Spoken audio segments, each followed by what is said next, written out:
Apparently, wine helps us lower our risk of getting ill. The study was published in the Agricultural and Food Chemistry Journal and was a follow-up on a 1988 study that researched the antibacterial characteristics of wine, carbonated drinks, milk, beer, and water.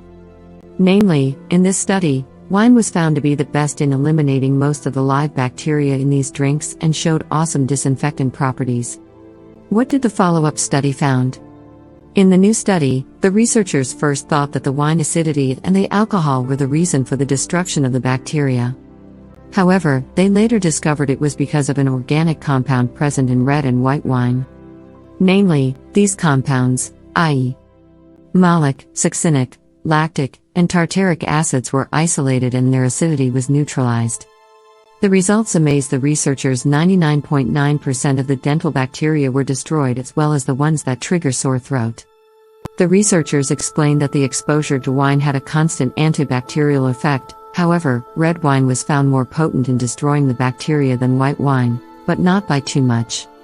Their findings show that wine has impressive and effective antimicrobial properties against pathogens and may be of aid in keeping our upper respiratory tract healthy and lowering our risk of caries.